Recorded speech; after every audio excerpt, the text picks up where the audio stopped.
Hello, viewers! In the latest episode of Raid Shadow Legends, a new boss has been introduced. Meet Akumori, the Phantom Shogun. In this video, we will take a look at this boss, discuss the simplest tactics for victory, what makes this boss so special, and how to defeat him. Let's begin. So, in addition to rebalancing the stone skin set and rebalancing some blessings and abilities, a new dungeon has been introduced, which you can find in the dungeon section. The Phantom Shogun's Grove is a creepy location where the endgame boss rests, which is just as challenging as the Hydra or the Doom Tower. But why do we even need it? There are already several dozen bosses in the game with their own level of difficulty and set of abilities. But that's not enough for the players. They want more. So here you go. One of the most difficult bosses of the game, Akumori.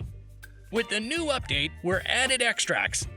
And now you can even develop not only gear, but also artifacts. Another line for grinding in endgame content.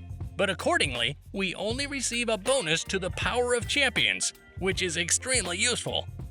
The function is available to players after level 38, so it will be unavailable to beginners for now.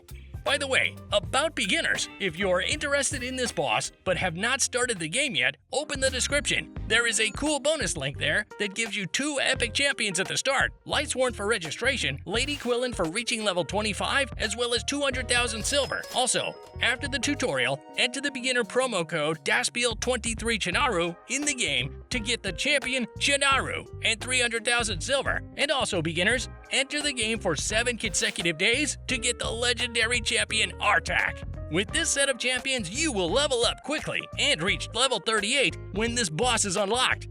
Grab the bonus and dive into the game. So, what can this Shogun actually do? Is he really complicated? And how to counter his debuffs? And believe me, his debuffs are very strong. Let's consider passive abilities, as there is something to talk about here. He has a set of standard immunities that you can see in this frame. From my personal notes, the speed debuff works great on him, as he has a speed of over 350 on the 24th floor, which is impressive. Not everyone can accelerate like that, and weakness can also be used. Also, since the provoke doesn't work on this boss, there is an analog called taunt to divert the boss's attention to the tank in your team. Moving on, the boss has a main mechanic that you will need to counter, which is Purge the Shadow. This counter increases when receiving attacks, but there are several conditions. If it is a weak hit, it will add 8 stacks, but if it is a critical hit, it will add 5. Each stack increases critical chance and critical damage, and the more Purge the Shadow stacks on it, the more resistance it will gain. For example, after 10 stacks, it does not take damage from poison, and when reaching 40 stacks, it completely ignores enemy defenses. The main attacks focus on targets with the highest critical damage rating, and also deal the most malicious debuff, Exhaustion, to all enemies. And heroes under this debuff only inflict weak hits, which will play a cruel joke later. Because if he attacks champions with Exhaustion, he dispels this debuff. And then if champions with this debuff attack the boss, he fills his shadow gauge. As I mentioned, 8 and 5 units per hit.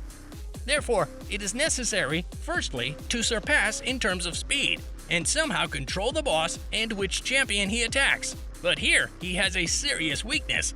If he is attacked by awakened enemies, then the shadow counter decreases.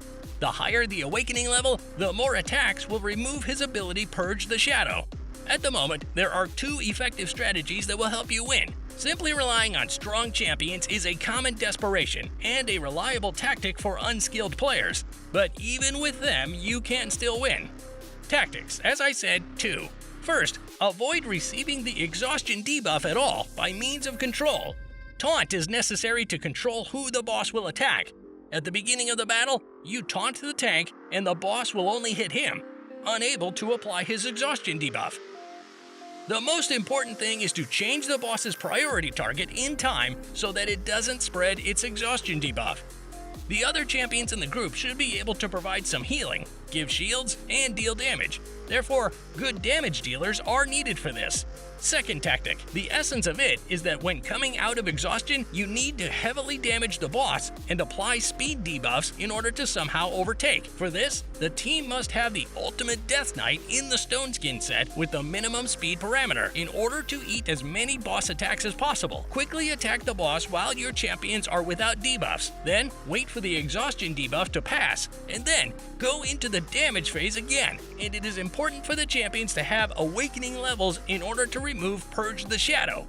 For such a boss, highly skilled champions are needed, and it is also important to have suitable abilities and awakening, at least for one damage dealer and one support champion. At the moment, the most effective champion with Mockery is the new champion of the High Elves, Ambassador Lethalin. He mocks a chosen ally and reflects damage to the team for 2 turns, and through him, a whole tactic is formed.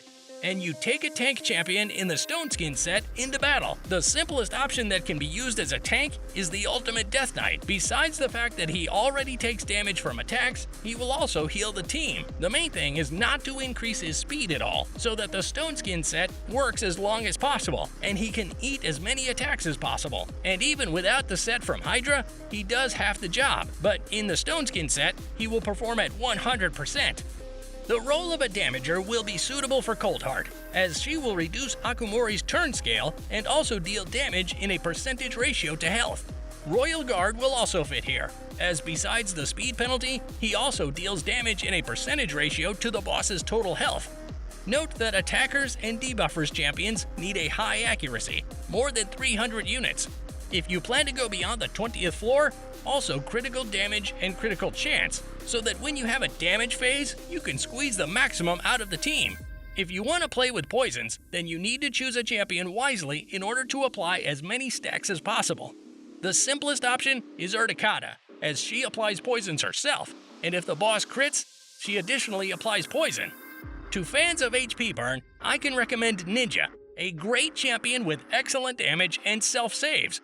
The main thing is to improve accuracy and speed to over 230. If you catch the boss's hits, he will quickly distribute the debuff exhaustion to everyone and accumulate shadow to quickly kill the entire team. You can simply crush the champions with mass and strength, but beyond the 5th or 10th floor, you simply won't pass. What equipment will work best? As I said before, a tank absolutely needs the Stone Skin set. With minimal speed, attack champions will benefit from the Perception set, and anything that provides critical chance and damage. If you don't have these sets, dive into farm and craft the necessary sets at the forge. Also, champions of attack and support will also benefit from the set of additional turn. So if you have similar sets, you are lucky. In addition, you can equip champions with sets for shields to absorb damage from attacks or critical hits. But if you have a debuff, it is useless. Choose sets for your own build.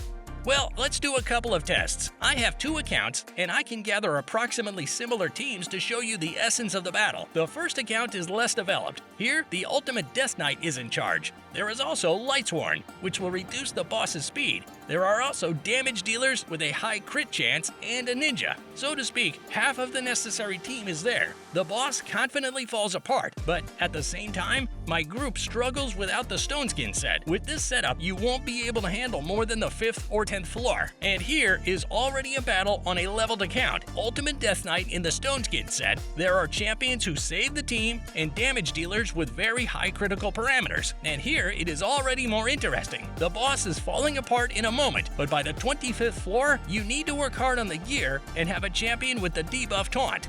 Any of the tactics are simple. The only obstacle is getting the necessary champions.